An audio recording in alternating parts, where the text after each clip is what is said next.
Today, we shall discuss the importance of learning to live in the present.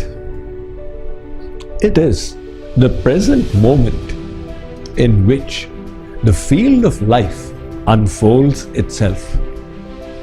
And yet, we avoid the present with lamentations of the past, worries for the future, and anxieties in the present. If we really wish to function at our optimal best and to enjoy this journey, we need to practice being in the present moment.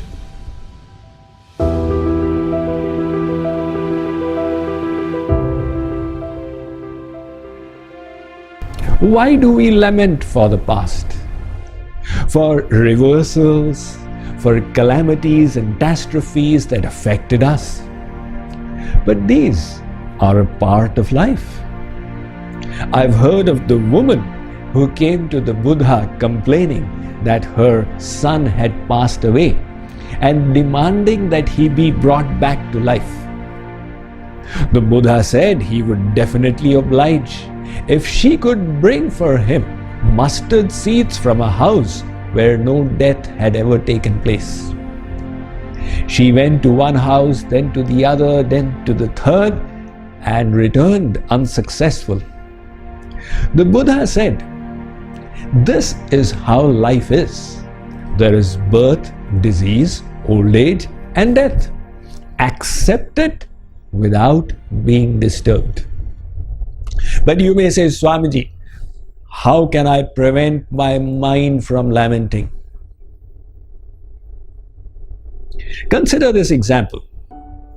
A piece of wood went to a sculptor and said, "Can you make me beautiful?"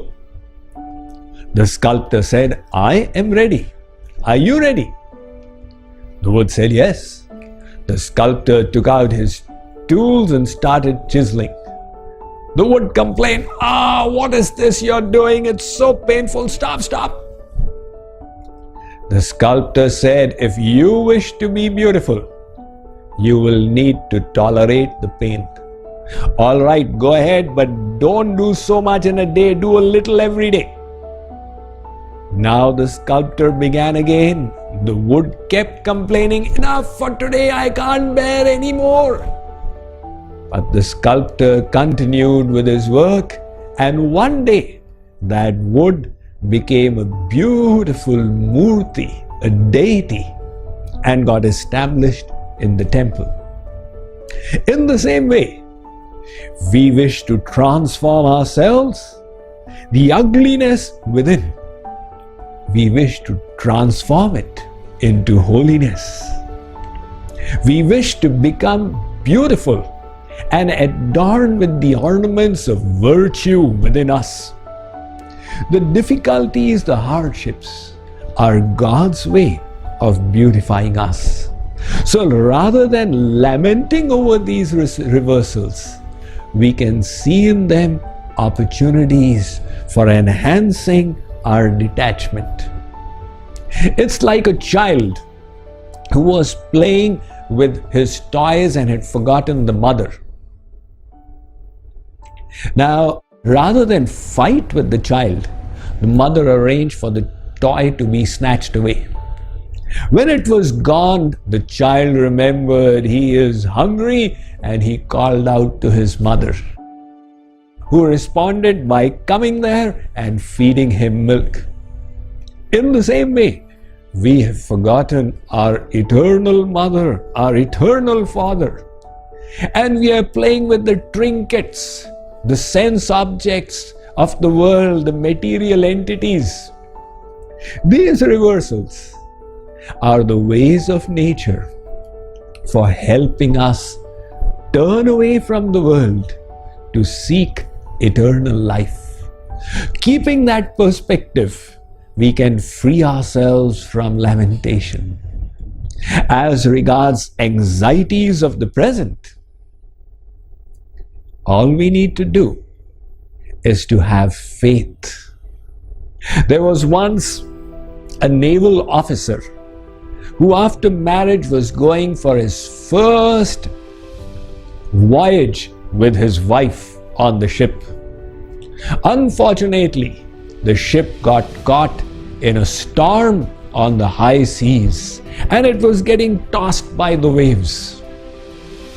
Everybody in that ship was anxious except for this sailor. His wife, looking at his calm demeanor, said, "My dear husband, how are you so calm in such a difficult situation?" He smiled. He took out his sword from the sheath and placed the blade on his wife's head. He said, "My dear wife, are you worried?" She said, "No." "Why not? This naked blade is on your head. It can go right through your skull." She said, "It's in your hands, the sword, and I have faith that you are my well-wisher. What's there to be scared about?" The naval officer said, "In the same way, I have faith that this ship is in the hands of God, and whatever He does will be for my best interest because He is my well-wisher." That faith frees us from anxieties of the present and helps us focus on doing our best. And that ultimately is the way for building our future. So rather than worry about the future, we can simplify the game of life. Do your best and leave to God all the rest. Let this be the message for today, the 6th day of our life transformational challenge. And we shall continue the journey tomorrow with another extremely powerful self-improvement tool.